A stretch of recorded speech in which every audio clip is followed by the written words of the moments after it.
Start off. Welcome anyone who's in already. We're just going to let a few more numbers arrive, and they are coming in en masse. Wow, I think we're already at 1,000.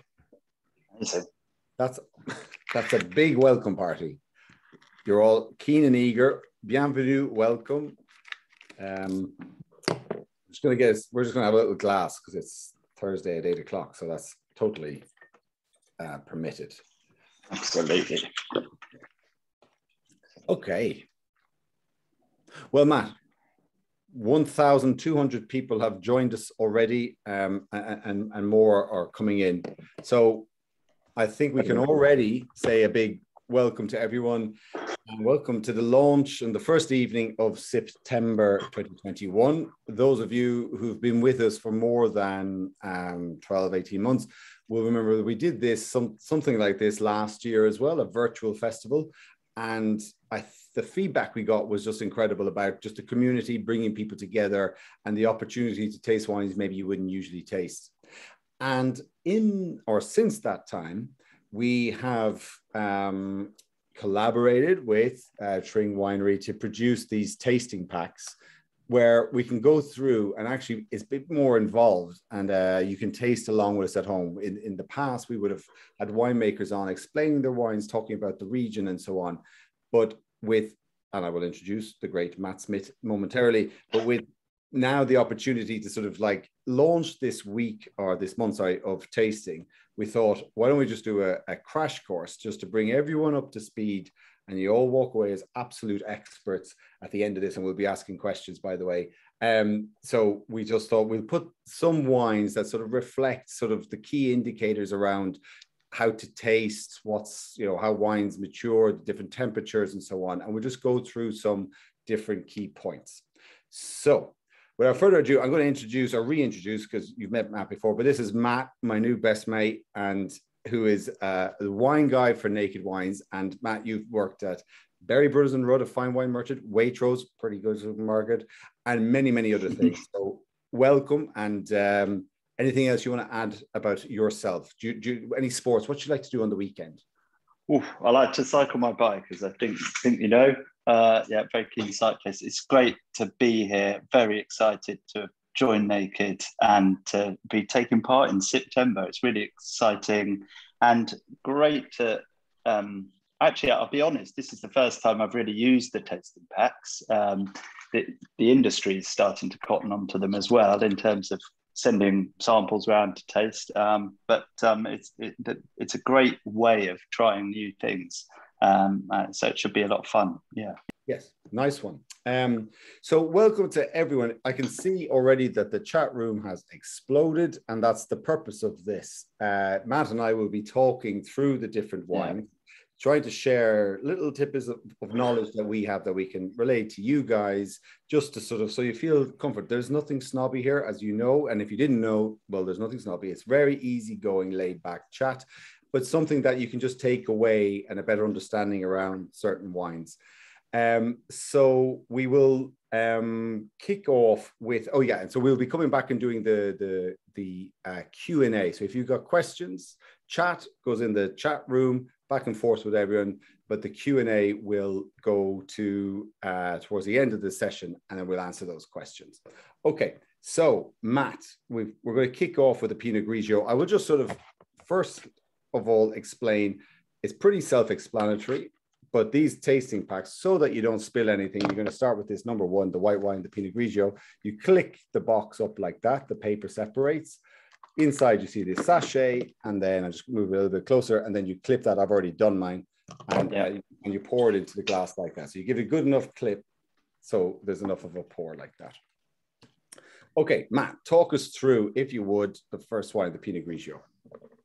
Yeah, is it worth just quickly saying, we know we've had a little bit of a few delivery hitches with the tasting packs before we kick off. I think it's worth saying that we know it hasn't been exactly plain sailing for some of you guys, so we're really sorry about some of the tasting packs haven't arrived for this. But this will be recorded.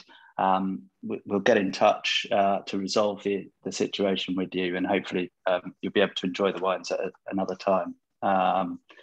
But yeah, as Ray said, it's great to kick off September with just getting back to basics, really trying some, I guess, pillars of the wine world, some real banker wines that you can, taste and getting back to basics and learning about wine through them. So, what better way to kick off than with Pinot Grigio? It's undoubtedly one of the most popular white varieties in the world, if not the most popular. And I think, if you wonder why, it's because it has a very approachable style. It's unfussy, easy to get along with.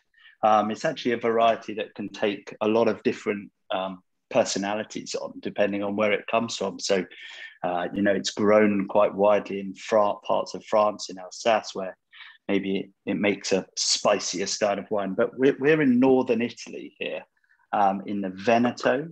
So the capital city of the Veneto is Verona. If you've ever visited there, if you haven't, it's a beautiful, beautiful medieval city.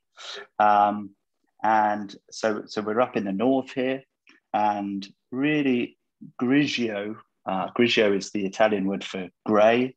And that really comes from the slight grey hue to the skin of the variety as it's growing.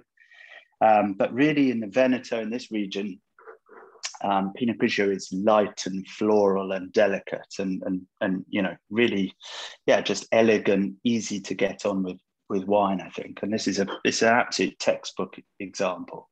Yeah.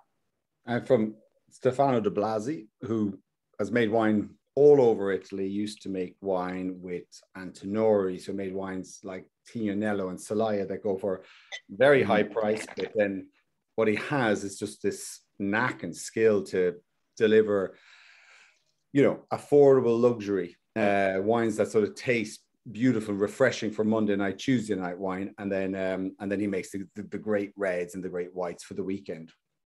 And so what you reckon, Matt? What would Pinot Grigio? Most people, I think, here have experienced Pinot Grigio before. This one has a slight, it's a bit more of a golden hue, but beyond that, the flavor he always delivers on this punchy flavor. Yeah. So if someone was new to wine, what kind of thing might they find in this wine, and then maybe the kind of dish that they might enjoy with it?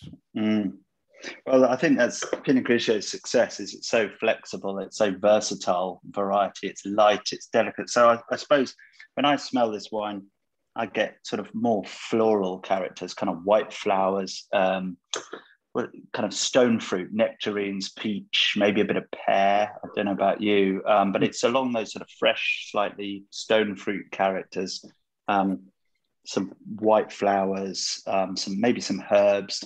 But generally, it's not a pungent wine. It's a delicate, nice.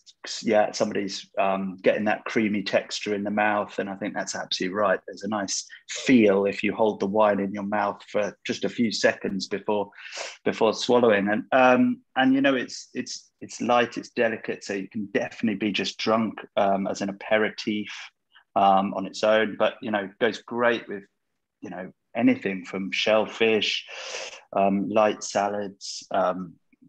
Some pasta dishes, you name it, really. Yeah. And sometimes, as we're going to go through, we've got 6 wines to taste this evening. We're going to do some food and wine, recommendations. But it's important to remember that some wines you just drink on their own, because either you've come in for work and had a tough day, and you just want a refreshing, cool glass of Pinot Grigio. That's fine. Yeah. And also, just when your friends come over and you just want to sit and and it's fair to say that sometimes the conversation and the laugh is more important than the wine and the food and wine pairing. So, and Pinot Grigio often just is reliable like that, and it's a crowd pleaser. It's not too accentuated in any sort of flavors. It doesn't interrupt the flow of chat or the flow of the food. So that's where Pinot Grigio, I think, always plays a positive role in society like that. Yeah. Absolutely, yeah. It's well rounded. Nothing sticks out, but it's very flexible one. Yeah. So good stuff. Right. Well, we will move on from Pinot Grigio, and in the following wines, we will take a bit more time delve a little bit deeper, talk a bit about them, and sort of give a bit more wine education around it. But the Pinot Grigio was a lovely wine to kick off. And yeah, well, it's Thursday, 8 o'clock, drinking time. So the next one we're going to do, and I need to open my sachet here. So it's from Bill and Claudia Small. It's from Marlborough in New Zealand. Now, Bill and Claudia have been with us since the very beginning. I shouldn't throw this around. They were the first really big commitment we did back in the day, where we Bill had responded to an email from Rowan, the original founder, and the team, and saying, you know, we're looking for winemakers, and he sent up a sample. The guys liked it, so we committed. And basically, this is real startup days, 13 years ago, and we committed to the wine, and the wine arrived in the tasting room, and everyone with bated breath waited to think, like, have we backed the right or really the wrong horse? And then it was just boom, the aroma, the flavors, the intensity have consistently over-delivered over the years. So Bill and Claudia, they're always just seeking out the best sites in Marlborough as well, in the South Island of New Zealand. And so in this instance, I'd like to just sort of introduce how we, Matt and I, wine experts, taste wine. So here's what you're looking for first. So first of all, you have a glass, and I'm going to show you two glasses here. This is just a Ponzi glass I have at home, but this is the size of the glass that we work with in the office. So it's more of like a tasting glass. You see it's smaller, small, bulbous, so that you put a wee bit in there, and you're close to it, and you can smell. So you get it's a lot more captured, and you're trying to sort of read the wine a bit better.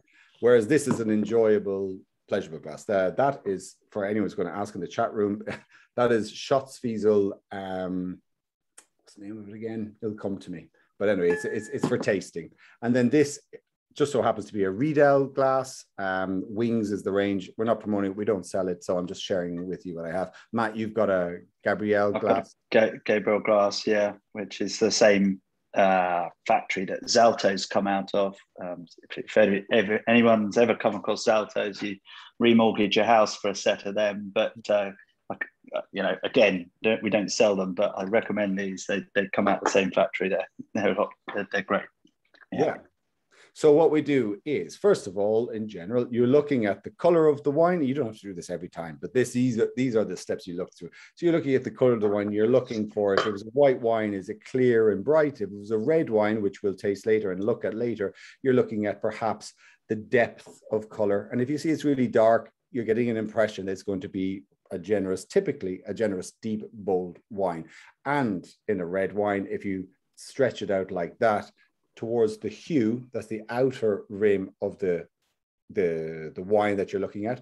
If there's a difference in color, so deep in the middle, lighter on the hue, it might suggest that it's developed, it's aged. So it's not a 1-year-old or 2-year-old wine. It's more like a 5 to 6-year-old or even 20-year-old wine. So that's why you look at the color of a wine. That's why people do this. If you see sort of like the caricatures of wine experts on television or in comic books, it's like, that's what they're doing. Yeah, you hold it up to the light, exactly, yeah. And then next up, you're looking at the aroma. So first of all, why do you smell wine in a restaurant? They show you the bottle, you take it, they pour it, and you want you to sample it. You're just looking for defects. You're looking for faults. Does it stink? In terms of like, actually our nose is our greatest protection and probably what enabled us to evolve this far, because you smell something and you go, okay, don't put that in your mouth, like rotten chicken from the fridge or whatever. So your nose is the survival rate. And so here you're in a restaurant, for example, they poured, you want to try it. Yeah. And you smell. So what are you smelling? You're just smelling. Does it smell fruity? Yeah. Good to go. Let's go. No further questions. If it smells stinky, like wet cardboard, that might be corked. If it smells farmyardy, it's another thing called Brett. But basically, is it unpleasant? If it's unpleasant, don't buy it. Don't drink it, because if it smells unpleasant, it probably will taste unpleasant. But then you go on and you taste it. So that's why you smell. In this instance, with this Sauvignon Blanc, what can you smell? And Sauvignon Blanc, and specifically Sauvignon Blanc from New Zealand, is one of the most aromatic, pungent, generous, exuberant wines there is on the planet. And it's fantastic. So here, I'm going to tell you what I taste. Matt, maybe you'd share what you can smell from this as well. But the pungent. The pungentness of it is really what kind of put Kiwi Sauv on the map, isn't it? You know, why it sort of burst onto the scene in the 80s, I suppose. You know, people hadn't really experienced wines of that level of pungentness before. Yeah. You know, if you think about the Loire and northern France, So it's exotic, it's exuberant, it's maybe passion fruit, some melon, a little bit of gooseberry, but it's just promising. It's just inviting, basically. So that's what you're doing when you're smelling. The Pinot Grigio was not so aromatic. And when you tasted, the Pinot Grigio was not so exuberant on the palate. It was just sort of easy. So Pinot Grigio is easy. New Zealand Sauvignon Blanc is delicious. It's like a disco in your mouth, you know, and that's what you're going for. Mint, often a bit of mint. I get a bit of mint on the nose. I know some of you have put that in the comments. Absolutely. Somebody's put tomato leaf, you know, often there's some tomato characters in there, some more herbal characters, you know, a bit of fennel or mint, but yeah, absolutely. But this one for me is really quite in that tropical passion fruit level. Sometimes they go too far, don't they? And they get into that kind of more almost sweaty character. But this is, for me, beautifully balanced with the flavors and smells. It is, and they've been consistent over the years. So this is the Marble Sauvignon Blanc. Then you have Sylvia, which won Best Sauvignon in the world more than once, and you go up to Theodore. So they have a range of Sauvignons, and sort of grows a little bit in concentration and intensity. So something that next, so we talked about how you observe the wine, and then what you're looking for in aromatic. Is it faulty? No. Great. Okay. Then what can I smell? And the smell pretty much most of the time follows through in the palate. So what we tasted was similar from what we smelled on the aroma, but I'm going to show you all something on how to learn how to, I don't know, read a wine is the way I'd call it. Okay. So if you like, everyone at home, next up, if you still have some of this New Zealand Sauvignon Blanc in your glass, what I'm going to ask you to do, but hold off for 1 second. I'm going to ask you to put the wine in your mouth. And what we're looking to do is understand the palate, your tongue, your mouth, and how your tongue reads and what it's doing. And if I can, I'm going to try and share my screen just to give you an indication. And this is typically, oh no, I've disabled, so yeah, but it's okay. So I'm going to explain basically the way the palette goes. Maybe Lorita in backstage, if you're able to enable me to share my screen for the next piece, that'd be great.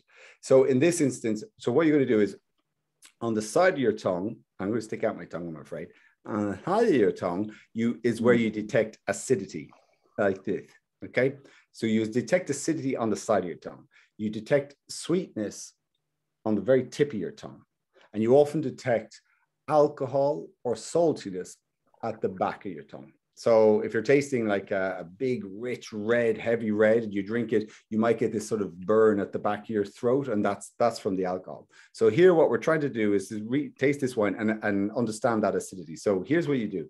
You put the wine in your mouth, and you hold it there before you swallow, or if you're going to spit it out, whatever, but put wine in your mouth, and you hold it down in your gums here, in this part of your mouth, just below either side of your gums down there. Hold it. I'm going to do it. And then we swallow. And what you're going to feel is this sort of, you're going to feel this sort of like vibrancy, this energy come up on either side of your tongue. Okay, let's do it. Matt, have you done it? Can you join me on this one? I'll join you. So look, this is how a master of wine tastes wine. Yeah.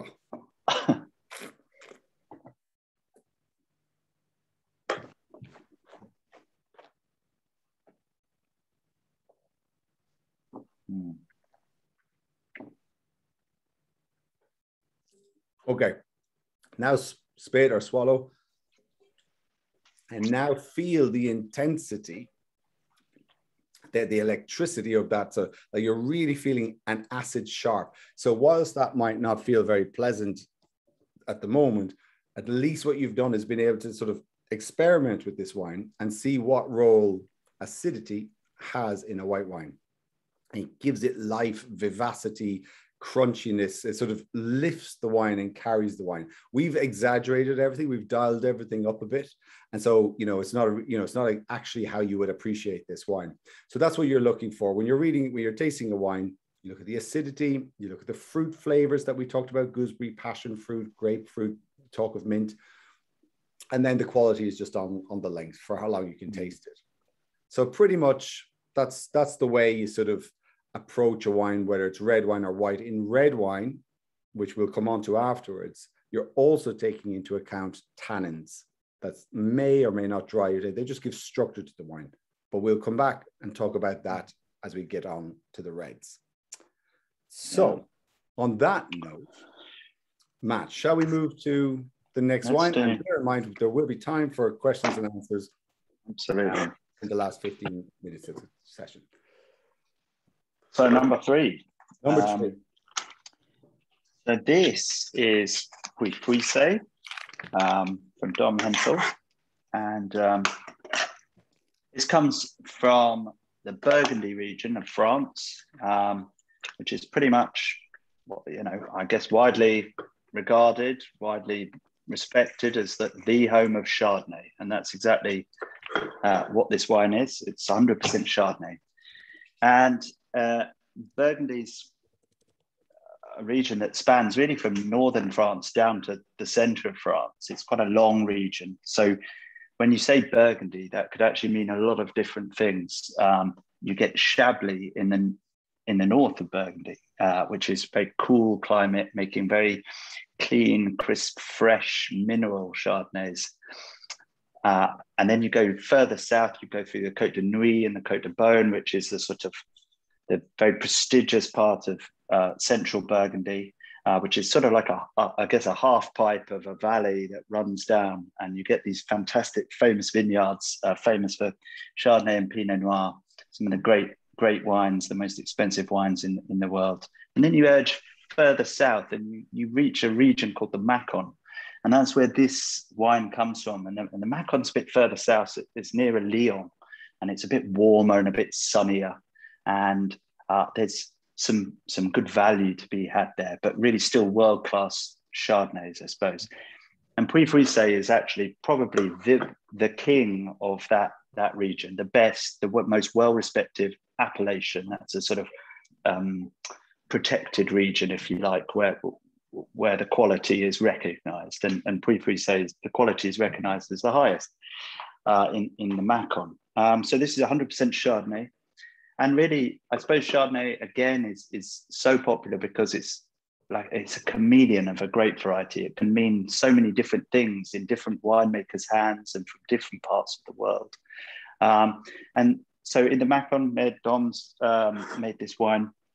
And well, we'll talk about what everyone can smell and taste in a minute. But hopefully, when you smell this wine, you get a real mixture of smells. And I think that's what's intriguing about the wine. And what you're smelling there is a mixture of the fruit and then how Dom's aged the wine in oak barrels. And there are so many nuances to this sort of wine in terms of,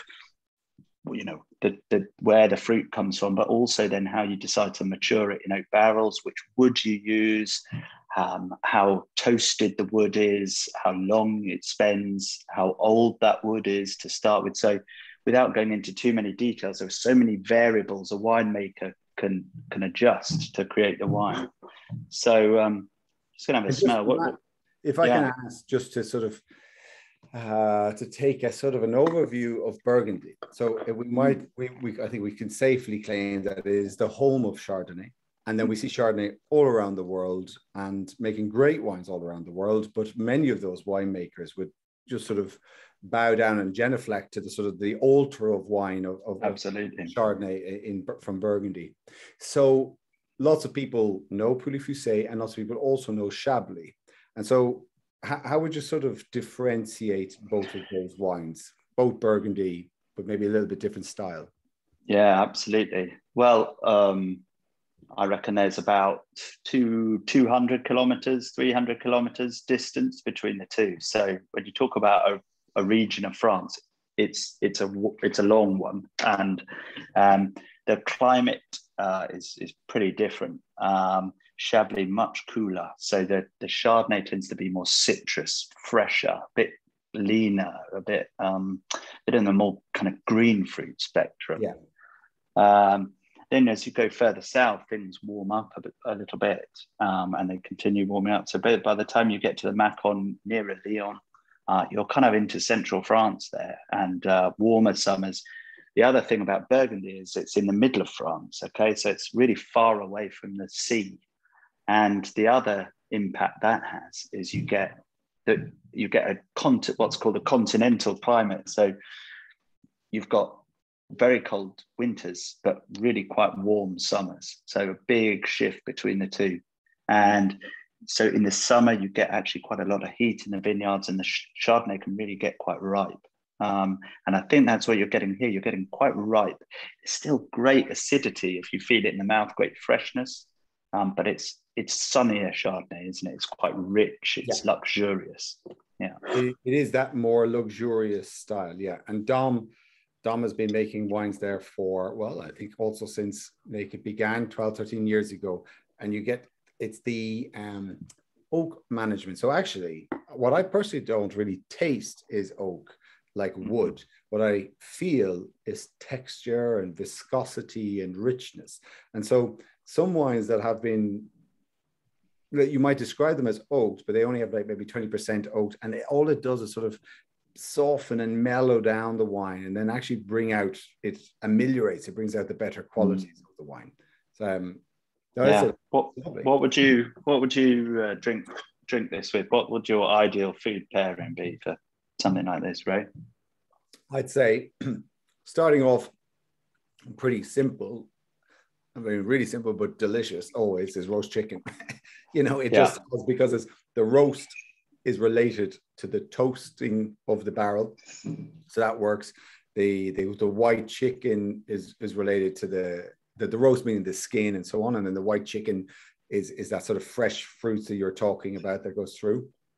And then just on the weekend, we're grilling some veggie skewers, so halloumi, mushroom, pepper, onion, and courgette strips, and lovely. They're delicious with rosemary vinaigrette on it.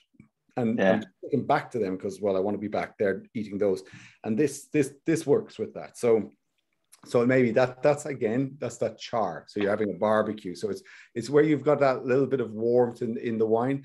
You're going to roast or grill, and it's a grilled character that you might complement to it. Yeah. And you? I think they're great calls. I love, we try and have, certainly over the winters, we like to have a family roast every Sunday, and we pull out the white Burgundy whenever we can with roast chicken, good veggies, and some richer fish dishes. I think this is quite a robust one. There's lots of flavour going on, so it can handle some of the richer fish dishes, a fish stew perhaps, or something like that. I think another point to make with wines like this, with some oak, some complexity, is we haven't really talked about serving temperature too much yet, but I think it's key with a wine like this not to chill it down too much. When the wine gets too cold, the oak starts to show up a bit, and you lose all of the complex fruity flavors in the wine as well, don't you? Yeah, that's a good point, actually. So we have looked at 3 different white wines so far, but actually, and this is not to try and blow anybody's mind, but the Pinot Grigio, certainly you keep it nice and chilled in the fridge at 10 to 12 degrees Celsius, whatever the fridge does, basically fridge temperature. The New Zealand Sauvignon Blanc, same. You want that punch, smack, that it can handle it. It's very punchy already. Exactly, and it just delivers that cool, crisp, palate cleansing refreshment. Chardonnay, and good quality Chardonnay like this, actually, I personally take it out 20 minutes before drinking, and so it lives in the fridge, but you take it out and you let it sort of just come off fridge temperature, warm up a bit, not to room temperature. And if you do that, and in fact, what you should do if you want to trial this at home is you take a bottle of Chardonnay, good quality Chardonnay, in the fridge, take it out, open it straight away, taste it, leave it 20, 30 minutes, taste it, and even taste it 1 hour out of the fridge. And I promise you, without fail, you will just watch this thing open, explode in the quality. And you'll see it with Dom Hentel's Poulet Fussé. You'll also see it especially with Richard Kershaw, the Cutler Chardonnay 2020, which is an amazing wine. And so, and that is fantastic. So I typically don't drink Chardonnay chilled because I just want to see all the character of it. So it's a chameleon, isn't it? It reflects the area that it's from. Right up 13 degrees, 14 degrees, absolutely fine. And it, as you say, the number of times I've been in a restaurant and they've served it to me, and you've tasted it straight from the fridge, and you've thought, it's okay, it's good, it's correct, but it's not really flowing. And then half an hour later, you're, some way into the wine and it's got warmer, and it's just absolutely everything starts to come together. It relaxes, it gets its mojo going. Yeah, exactly. It spans out in flavor. And I just noticed one comment quickly on the side from it was Joe, I think. Yeah, Joe. About rethinking the way to chill. Paradoxically, like, but the other way around of looking at this is, if you have picked up a wine from another retailer, because you won't find any dud wines with us, but if there's a wine that you don't like, but you're still spending the evening chatting with friends, you want to finish the bottle of wine, but you're just not particularly loving it because the flavors aren't for you.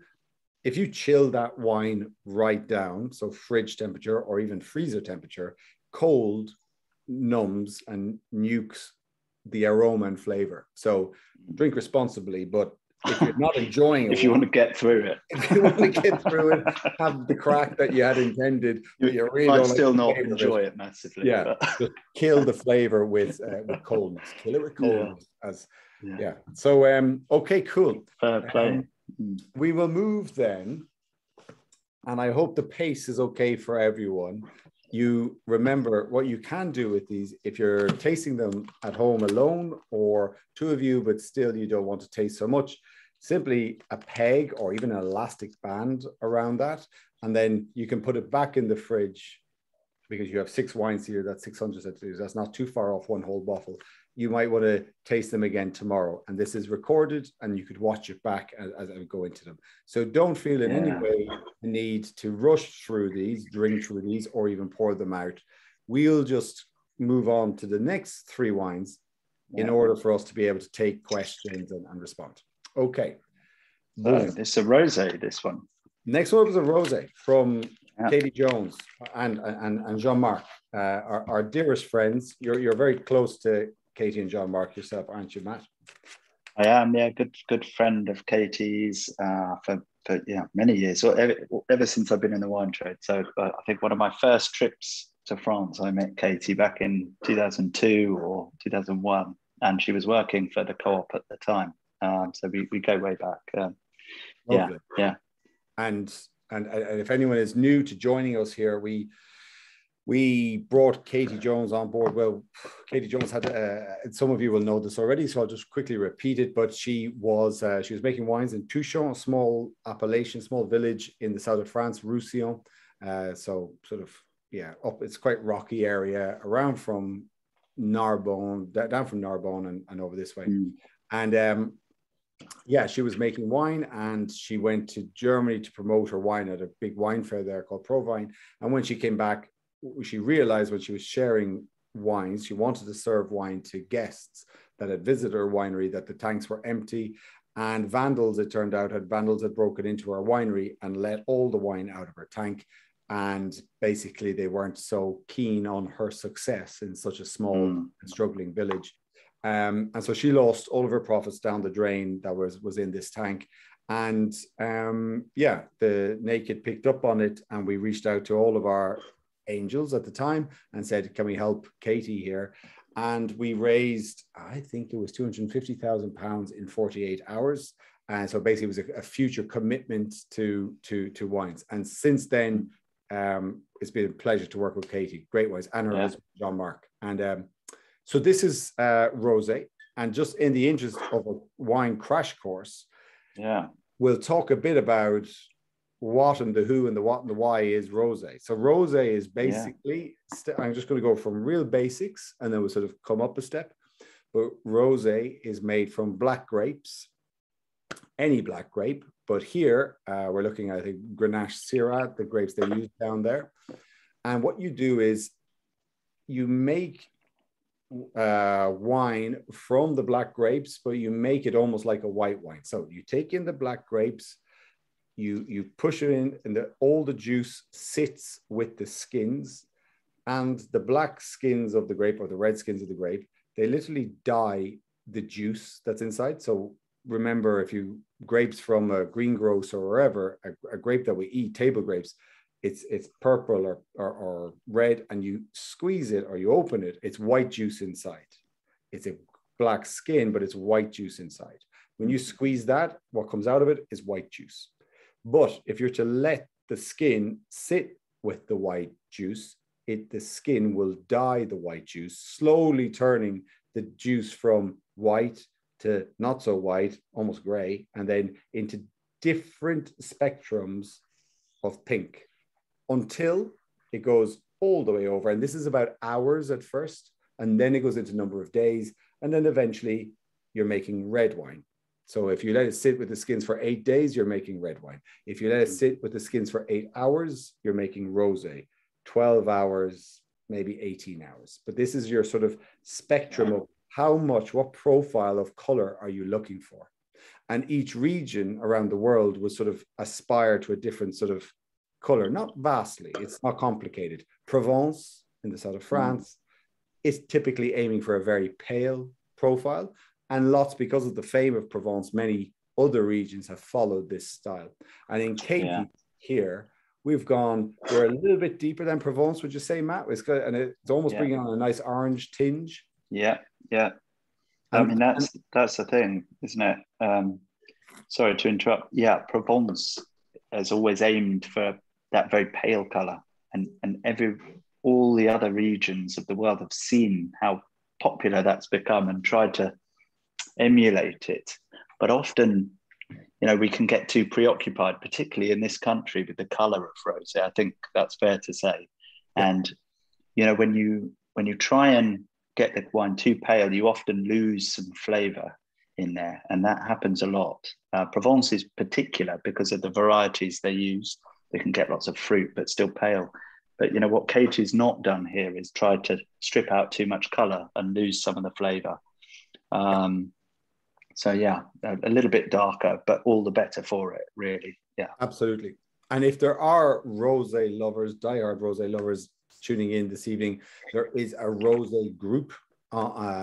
We have groups at Naked Wines where you can join for different topics and different lovers of certain topics. So maybe Simon, my dear right-hand man in the background, you might share a link to that rosé group where everything is pro rosé.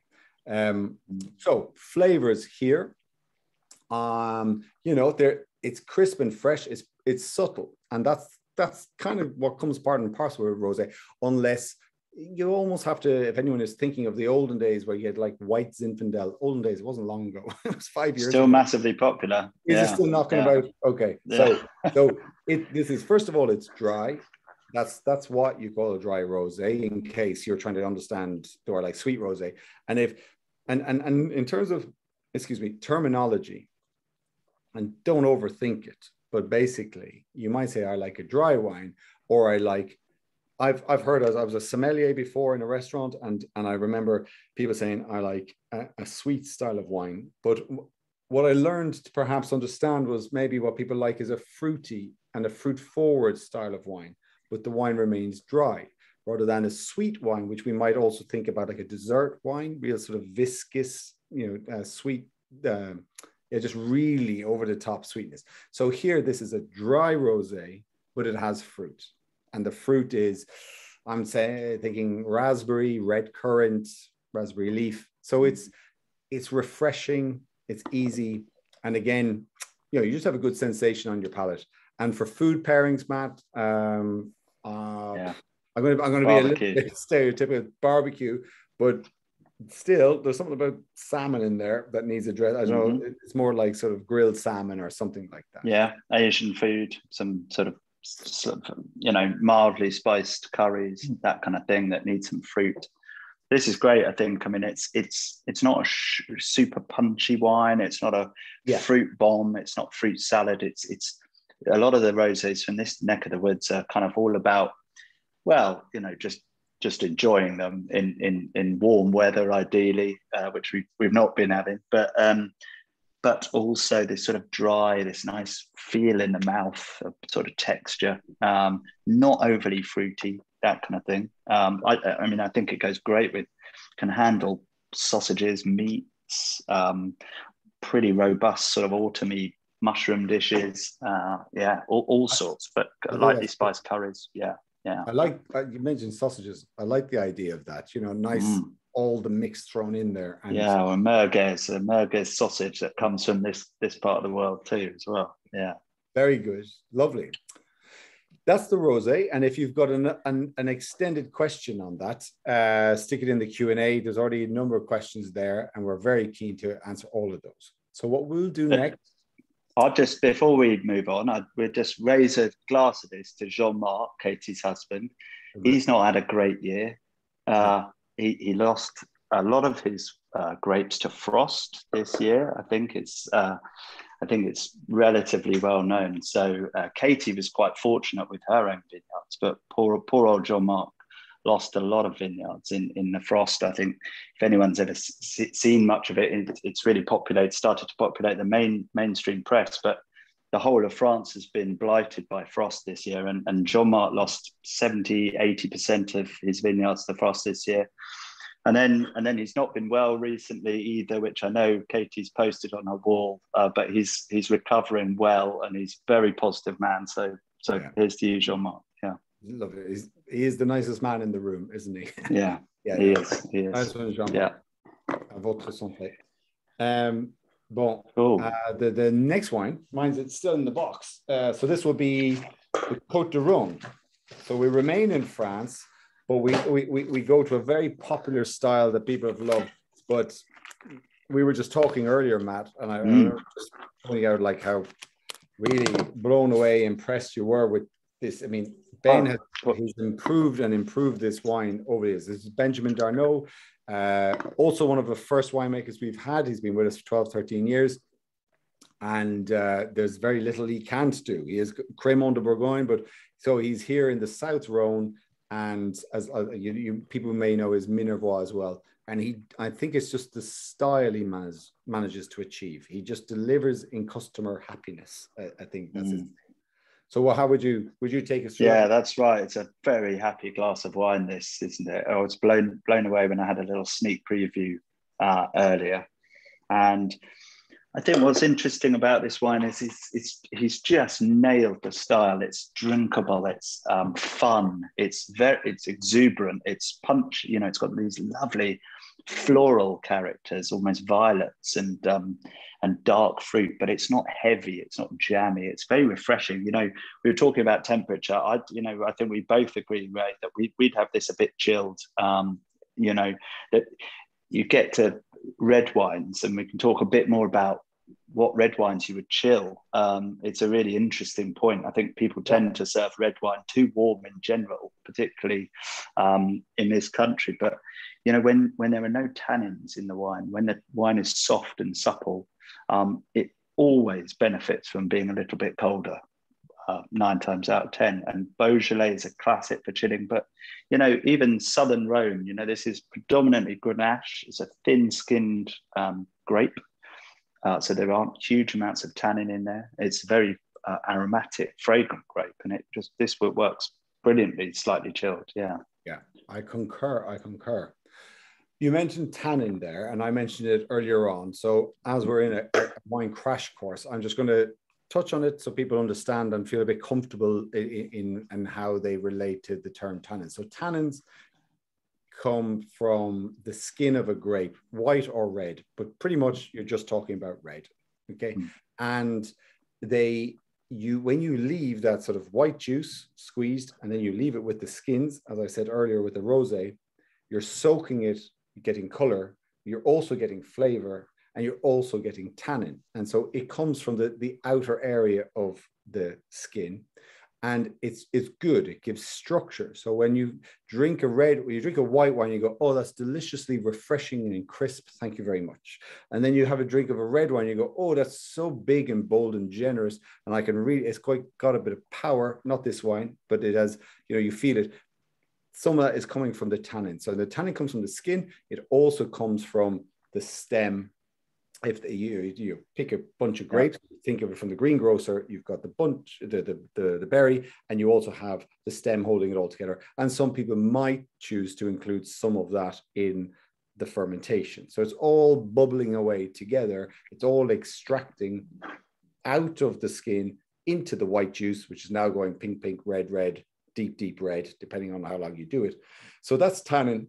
Its purpose then, it's full of polyphenols, which, like acai berries, dark chocolate, is there to sort of antioxidant, is to protect this juice from the oxygen that's all around us in every atmosphere. So it's helping to sort of preserve the wine. It also gives structure, and it frames the wine. And what I mean by framing it is, like, you drink it, and not only does it crisp and wisp across your palate like a white wine, but now you start to feel something in other places that you don't feel with red wine. You might feel it in the top of your gums, and it's all good.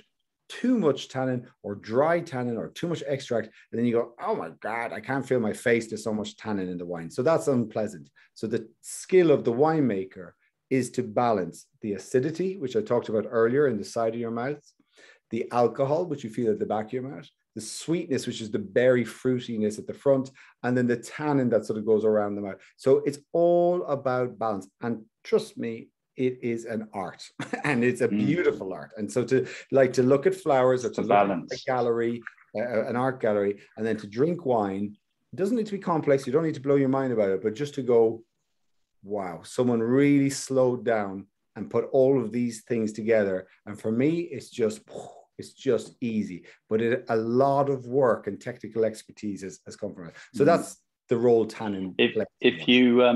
If you still don't know what we're sort of saying about by tannin, and you want to experience, a whack of tannin, I'd go out into the woods. If you're, find some countryside in the autumn, pick a sloe berry off a sloe bush and pop that in your mouth and chew that sloe berry. Your lips, I guarantee, will just stick to your teeth. You'll have to prise them off, and that is pure tannin. That's very high level of tannin, and that's, I guess, what we're talking about. But as Ray says, it's about the fine balance. The thing about tannin is that it leaves you wanting to go back to the wine. Without the tannin, the wine just tastes too, like, big and fruity and a bit sickly. And, like tannin, it's just jungle exactly. Yeah. That's what makes the wine appealing to go back to, and also work with food. And the other thing tannin does is allow the wine, as Ray says, it's a preservative. It allows it to age in the bottle, to change over time. Yeah. Well, it's a lovely wine, and he consistently delivers, Ben. So it's a lovely, lovely taste. So we'll move on now to the final wine, and then we will have time for questions and answers. And thank you for everyone who's continuing the chat in the chat room. And then I want to make sure we have enough time for the Q&A. So this final wine is from Johan Krueger in South Africa. You will not be disappointed with any of his wines, especially not this one, the Elements. So he's in South Africa. It's a blend. So it's a Bordeaux blend. And when you hear that term or that definition, because it might pop up on the website or in communication from us. So Bordeaux, is in France, West France there. And it's the home essentially of Cabernet Sauvignon, Merlot, Malbec, which grew to fame in Argentina. There's Cabernet Franc and Carmenere, actually, which grew to fame in Chile. But if we just focus on Cabernet Sauvignon and Merlot there in Bordeaux, other regions, bit like we were saying in Burgundy, it was the hallowed ground. It produced the greatest wines in the world. And then the world started to travel in the 1800s, whatever, and planted vines from France and Italy and so on. And so what you get in South Africa is you're by the coast. Stellenbosch is about 45 minutes, 50 minutes in from Cape Town, so not too far from the coast. A bit like Bordeaux is about 40 minutes in from the coast. It also has the river. So you have all these climatic influences. So without getting too deep into it, it really matters what's around you when you're planting grapes. It really matters if you're the type of soil you're on, because it'll affect the drainage and the health of the vine. It really matters how hot it is in that area, because is that grape, that Shiraz or Cabernet, is it suitable to the climate? And it really matters if there's ocean or river influence to cool it. So it's all about geography. And if I'm to be honest, it's where I fell in love with wine, because it was geography, because I love geography and I love booze. And so I was like, this is great, happy hour, where two things meet. And so in South Africa, you see a lot of Cabernet Sauvignon, a lot of Merlot, Bordeaux blends, because it does really well in a similar climate and situation as Bordeaux, but actually they get a bit more sunlight hours than Bordeaux. You get a lot of clouds sometimes in Bordeaux. They get a bit more warmth. You're in South Africa. It is hot, but it's not hot like Central Africa or anywhere else. It's South Africa, and it's coastal and fresh. And I will say the technical expertise in the past 20, 15 years in South Africa, they've just gone, okay, we've got a great place to grow grapes. We've got great grapes. And actually, can we just do this from the beginning? Can we do it really smart? Not that Bordeaux didn't. So I think best value for money in the world, South Africa, Portugal, and Matt, if you've got one to throw in, but I think those two places. Absolutely. I mean, the thing about South Africa is it's just such a friendly winemaking scene there. They're all mates with each other. They all share knowledge and stories. You know, they're very respectful of each other. And I think that's got a lot to do with why South Africa particularly has come on so quickly in terms of its quality.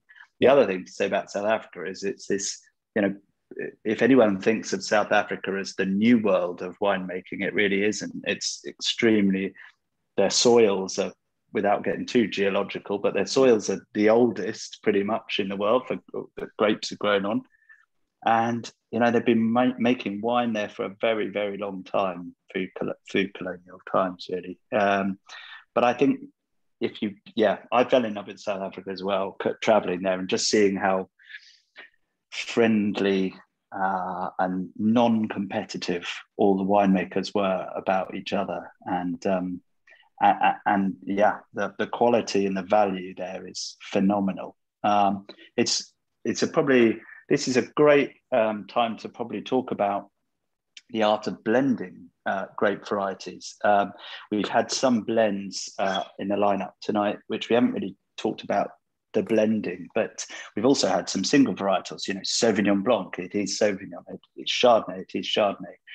This wine for me, I think why, you know, everyone's going mad for it in the chat is that when you take the art of taking different varieties and putting them all together in a bottle of wine like this, and they all do different things and they all work together in harmony, and the wine becomes more than the sum of its parts, and it becomes this really complex, interesting wine.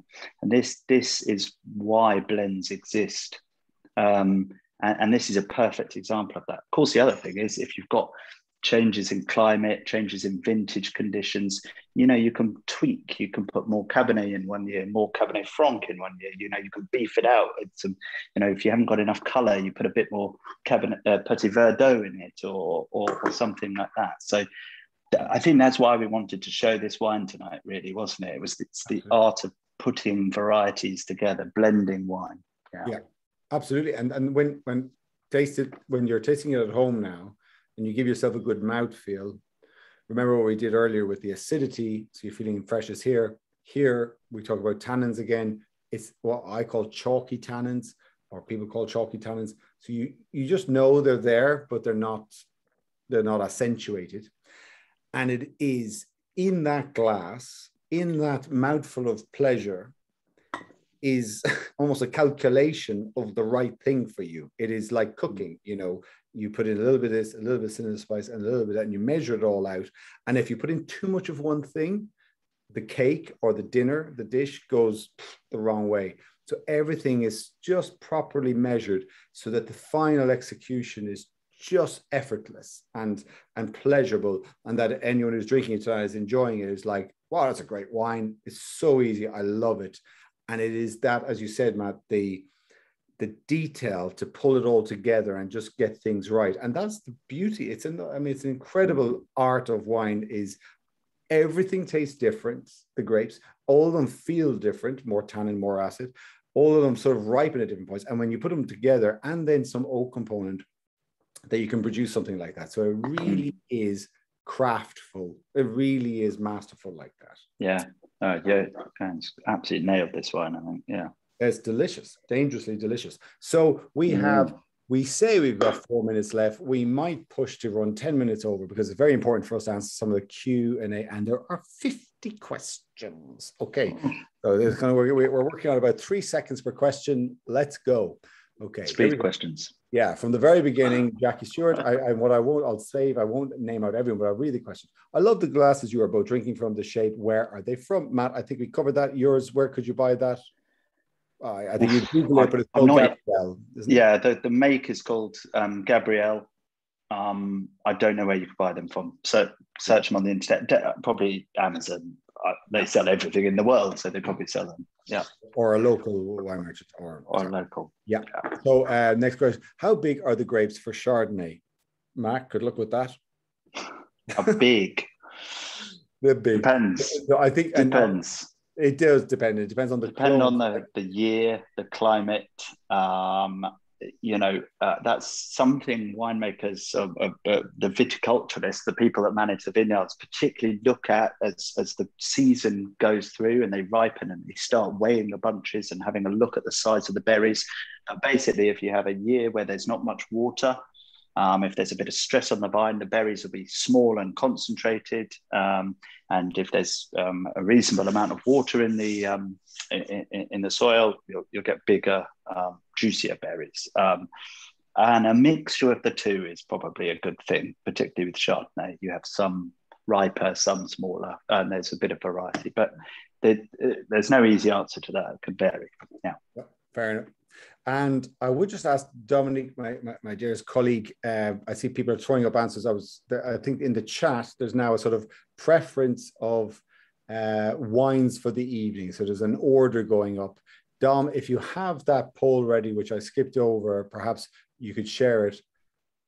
Thank you very, very, very, very much. So this will enable us, we'll all be able to see it up on the screen. So which wine from tonight's tasting pack was your winner? And take a moment. I might vote as well. But I won't reveal what I voted for. No, I can't vote. I can't vote, even do that. And I think that's probably safest. So while you're voting there, folks, which will pop up on the screen for everyone who's watching, I'll move on to the next question. There was a question there from Caroline. I think we briefly touched on it as well. When you're in Italy, why do they offer you the cork to smell? And it's basically, is it TCA? Is it cork? It's a fault that gets into the cork. Though it originated in the cork, and it can interfere with the wine and contaminate the wine. So they want to know. It's basically, I've struggled to find cork taint in the cork. On the cork. So you need to smell the wine and taste the wine, and then you go, it's disgusting. And if it's disgusting, you don't buy it. That's it. Yeah. I'm talking very basic terms here. So Maurice, I love ice in my white wine. Is this wrong? Can this distort the flavor? You do whatever works. If it makes you happy, it can't be that bad. What you will find with the glass is the French, the ice in the wine, is that it will dilute slowly, and then it will you'll get more water plus wine, and so you're not really getting as much wine as you're originally looking for. You might just detract slightly from the flavor of the wine, but do it if it makes you happy. If you're caught disorganized, you haven't got your bottle cold, the bigger the ice cube you can use, the better, because you won't get the dilution, but it'll still chill it down quick. So I do that all the time because I'm totally disorganized. Top tip. That's good. Well, it's not a competition. We're all in this together, these 6 wines, but Element's final wine seems to have run away with the show. But also really strong effort from everyone. And then it depends on the type of wine you want to drink, They all serve a purpose at a different time. Kiwi Savvy doing well as well. Yeah, cool. There we go to Chloe. What's the difference between poulet fusé and poulet fumé? Oh yeah, I was gonna mention that in earlier actually. You really must not get the two confused, because Puy Fumé is from the Loire Valley and it's made from Sauvignon Blanc, and Puy Fusé is from Burgundy and is made from Chardonnay. So couldn't be more different wines basically, but French maybe slightly, they're from different villages. The name of the village, isn't it? The name of the village, yeah. So hence the similar name, but very different wines, not to be confused. Good question, Chloe. Thank you. And from Phil, what's the difference? Oh no, sorry, that maybe it was from Phil. Excuse me. They both asked the exact same question at the same time. They did, and so did David. And what wines are best for vegan pairings? I'll kick off on that, Michelle. In each case, it's about, like vegan dishes, you can have subtle and you can have smoky and you can have like deep and long stewed and so on. So in every case, where it's vegan or vegetarian or meat related, it's about the strength of flavor of the food and the spice that you had, how much you're sort of the power of intensity on the palate, because the palate is the one place, your stomach is where it goes, but the palate is where you read it. So what you're doing to your palate from the food, you're trying to match it with the wine so it stands up. So it's all about standing up and, complementing and matching it. So mushroom, long cooked, stewed, you get these more umami flavors. And so with that, I mean, ideally, aged Pinot Noir, something like that. What else with mushroom dishes? Beaujolais, something, fresh and, cut through that meatier flavor. Yeah. So in every case, regardless of the base of the cuisine, it is about the strength of flavors. And do you add spice or do you not? And is it naturally like that? That's the widespread answer on it. Mike, what does it mean to say a wine has structure?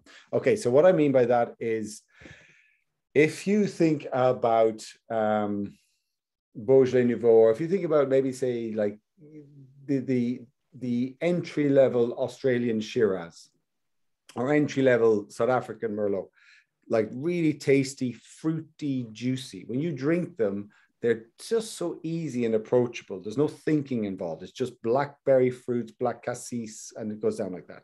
So those are soft and supple wines, maybe not with structure. And structure is when, from the same winemaker, Sam Plunkett making his Australian Shiraz, you go up the quality level, and it's been a bit in barrel, and it's from a different vineyard and all that. The structure is where you sort of feel the frame of the wine. The first one, you're just feeling the viscous, silky swallow. And then structure is where you taste fruit and you taste freshness, but you actually feel something going on in your mouth that sort of like touches more points. And that's what I mean about structure. And sometimes it's good to have structure, and sometimes structure gets in the way of things. So that's the art about balancing it. Okay. Good question. Yeah, it is indeed. Hard to explain, isn't it? Yeah. So Karen Littler says, I'm always intrigued as to how we gauge that our taste buds are all experiencing the same taste. Indeed, they are not. I've noted when we've had tastings in a group trying new wines, the variety in what the variety in what tasters report is as diverse as we are. Has any research been done on this? Matt, you're big on research. Can you answer that? Thanks. There has been quite a bit of research done on that, and I remember some years ago, quite a bit of research done on the fact that people appreciate things differently, and a lot had to do with the makeup of their tongues and actually how many taste buds they had on their tongues and where the concentration of taste buds were. And you could have people that liked sweeter wines in particular, or found the acidity in wines was really pronounced, but it didn't tend to be. I think that the finer points of wine, like the fruit flavors and all of the secondary kind of characters that we all talk about, and you sometimes agree, you sometimes disagree. It's all quite subjective, but there was some research done on a sort of population and more the kind of primary senses. So whether they really detected acid when other people didn't, or they detected they were very sensitive to sweetness or saltiness, and so it's those kind of prime flavors, I guess. And some people were, and some people have a higher concentration of taste buds on the tongue, and like everything's amped up for them, so they can't take really punchy wines. They're too much for them. So yeah, there has been. I think there was even a taste test that you could do, and it would ask you, I'm not sure it still exists, but it would ask you a series of basic questions like, do you have milk in your coffee? Do you like sugar? And then the idea was that then that would give you your ideal wine. And I think it was a bit flawed, really. But people tried to make sense of what is, wine is a confusing world. But I think in terms of, in a more day-to-day view of how you relate wine and the way we taste and talk about tasting stuff, is back to tea and coffee. Do you want tea? Do you want coffee? That's already a different flavor. And then do you want sugar in it? And how brewed or stewed is your tea and coffee? Do you want milk in it? Do you want sugar in it? All these things is just like how we appreciate different things. So it's a very good question, and we're all different. And when we talk about gooseberry and cassis and raspberry, those grapes, those fruits, but just to reiterate, they are not in this wine at all. They are just relative points, flavors that we can sort of all associate with, because we might have all tasted raspberries and we've all tasted strawberries, and you go, that's sort of where that profile of that wine is. And that's why we use that terminology in wine tasting. Thank you for everyone who's still with us. I would like to get through these. It's been a great evening, and if you have to leave, I understand there's obviously potentially something more interesting than this on the television. I can't really understand that, but we're going to go through these. But you've got wines. You've got 600 mils of wine in front of you. Please drink responsibly, but enjoy it. And we'll go through the following questions. So the Pouilly Fumé makes me think of a wine that could be kept for a while. How long do you think that Pouilly Fumé? Pouilly Fumé. You've made that mistake. I just walked into that one. Yeah. That was 2018, wasn't it? But I don't know about you, but I think that had bags of life left in that. I think you'd enjoy that nicely for another 5 years, maybe more. Depends on how you like that sort of white wine. But for me, had the acidity, had the fruit, it could last easy for another 5 years. It would just change in character. Yeah. That's the thing. So when you decide to hold on to a wine today, because you like it today, and I'm just stating the obvious because this is a wine crash course, so bear with me, you must anticipate that it'll go. Someone mentioned honey earlier. It will become more honeyed.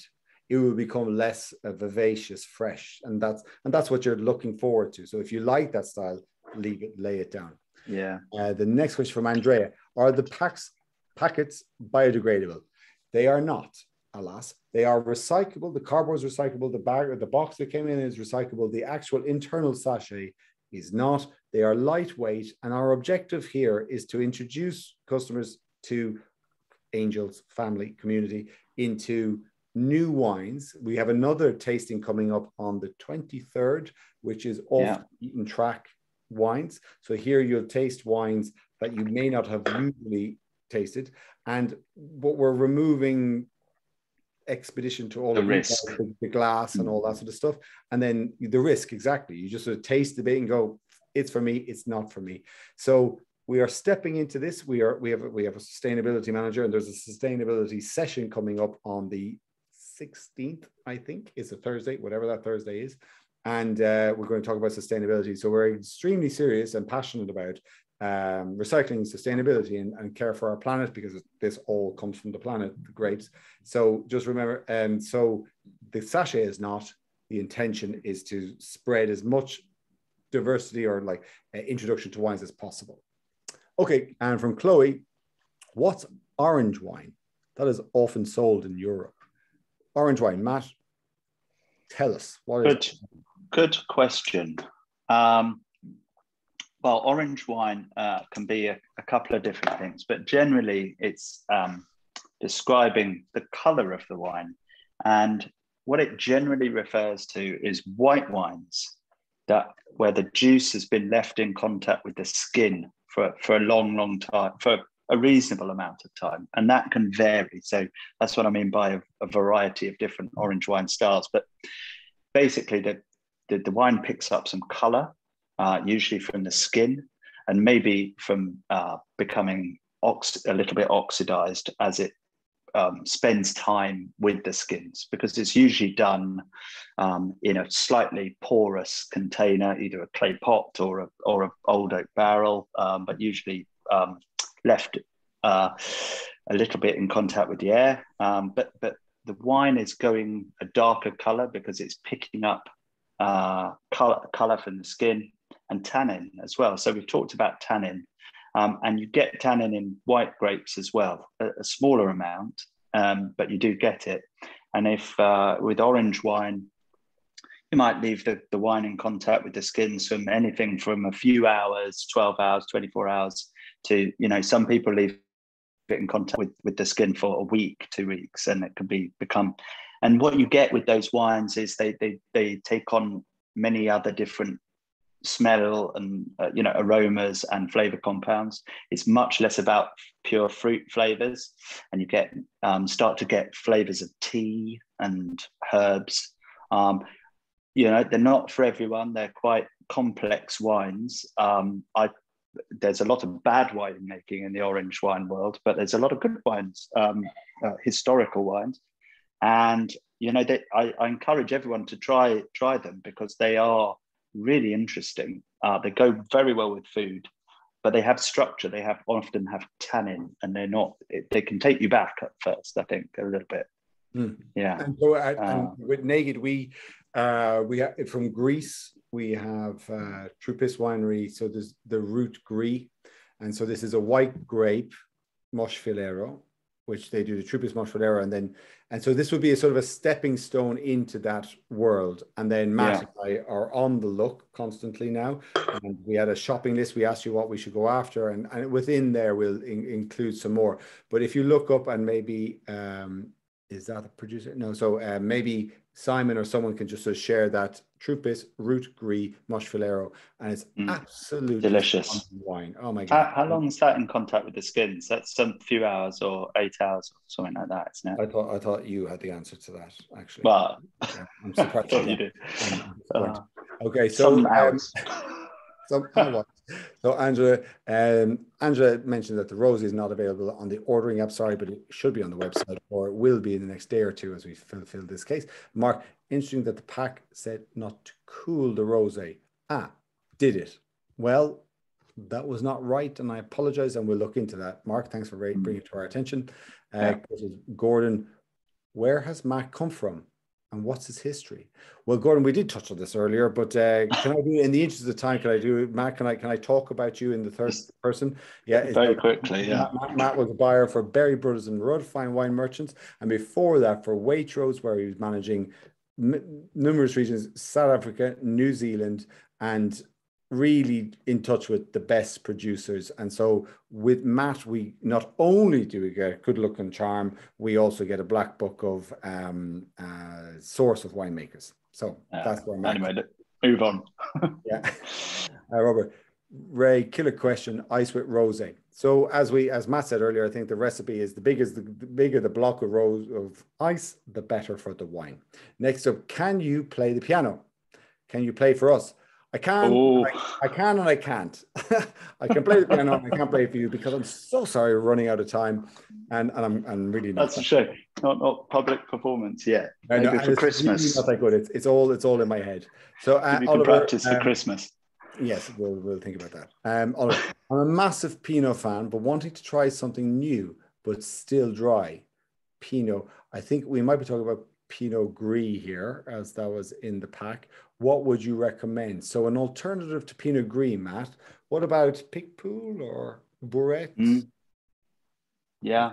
Or we have Tolosan. What about Albarino or something like that? Yeah. I don't know. Albarino gives a bit more punch and generosity. A bit more punch. But so you want it dry. I think what you want, Oliver, is subtlety in the wine. And so an alternative to that, you could try Yes, I think there's a wine. Has Cote De Rong landed yet, Matt? No, not From yet. Benjamin Laroche. So there's a wine coming in from France, and I think it's got a nice fresh style, but not too much. Keith, I'm going to keep going. Whenever you have to drop off, thanks for paying attention or for tuning in. And but I will endeavor to finish these questions because it's important. What temperature should the rosé be served at? It turns out that we might have miscommunicated on the pack. I apologize for that. But that's from the fridge, isn't it, Matt? It's from the fridge. It can be pretty cold, to be honest. Rosé is meant to be fun and refreshing, I think, at all levels, bar a few really niche ones. So, you know, chill it down. It's got lots of fruit. What's that? That's 10 degrees. That's 9 degrees, something like that. Yeah. Cool. A question from Rosie, Matt, directed at you, nice and snappy, if you will. What wines warrant a place on your shelf versus those in the rack behind you? There's a hierarchy going on there. Has to be a small bottle because the shelf's quite narrow. So I've only got, what have I got? I've got a bottle of Katie Jones Muscat. I don't know, did she ever sell that to Naked? Yes, indeed. Yeah, back in the day, but sweet Muscat. I can't remember what that is.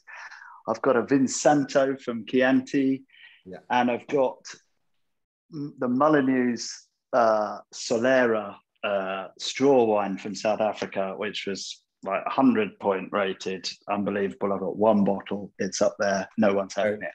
Very good. Yeah. So it's short and sweet by the sounds of it. Short and sweet. Yeah. What temperature should the rosé? We just touched on that. Leslie asks, how do I know the best time to drink a wine I buy from Naked Wines? Would it be good to have a guidance on the website when ordering? Well, Leslie, indeed, it's a good question. And indeed we do. So when you look at a wine page, and so at the beginning, you see the profile, a picture of the wine or a picture of the winemaker. And on the right-hand side, you see the price, the angel price and the market price, what it would be worth in the market, but you've funded, you're an angel, so you get at the angel price. And then if you scroll down a little bit more, we tell you if it's vegetarian or vegan or organic, and also the critical points about when to drink it, what temperature to serve it at. So if you just scroll down a wee bit from where you're adding to basket, a little bit below that, that's where you get that information. And from Jen, this is my second wine tasting and my last, I'm out of here. No, she didn't say that. And I'm already excited for the next one. Oh, thank you. I've booked it. Cool. Nice one. See you there on the 23rd. Please make this a regular thing. I also have many friends now that want to join just to be able to take part. Great, Jen. Tell all your mates. It'll be cool on the 23rd. It'll be good fun, actually, that one. I'm looking forward to it. And from an anonymous attendee, very interesting about the oak Chardonnay being better above fridge temperature. Yeah. So should an un-oak Chardonnay be drunk fridge cold or slightly warmer like the oak? Good question. I would, towards the fridge temperature than the outer temperature. Cool.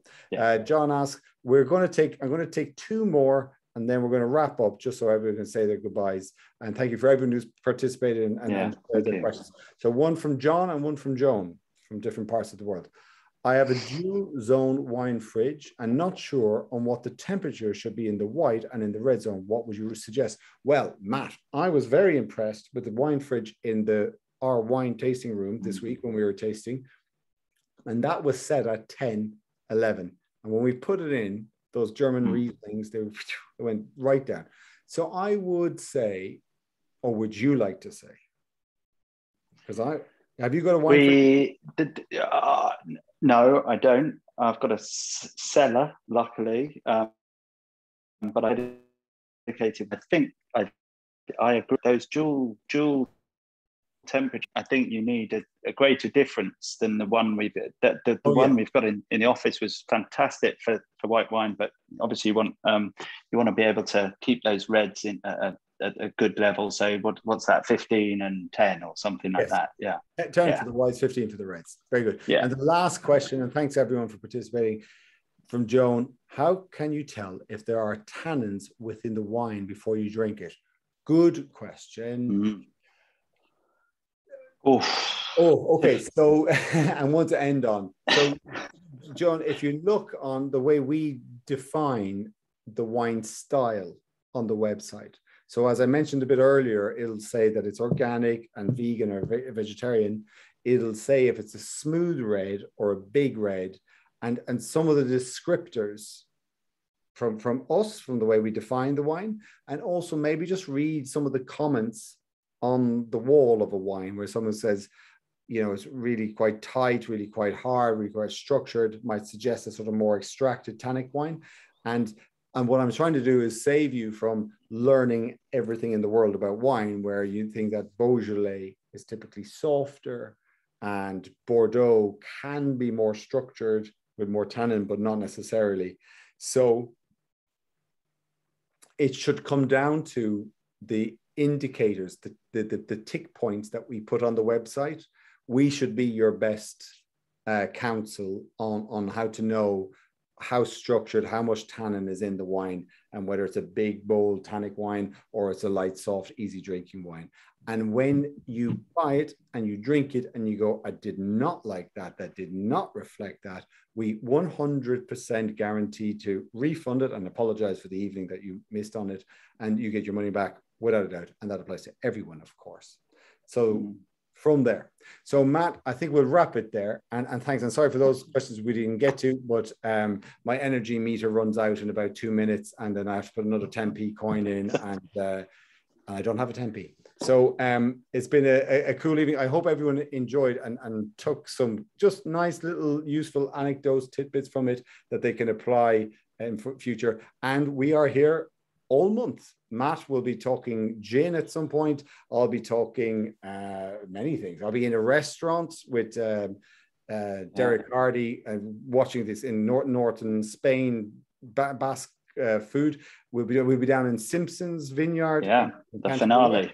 The finale. And so there's a lot of fun stuff coming. Amazing winemakers. Stefano de Blasi, Sebastian San Martin, Paolo Seccheto from Prosecco.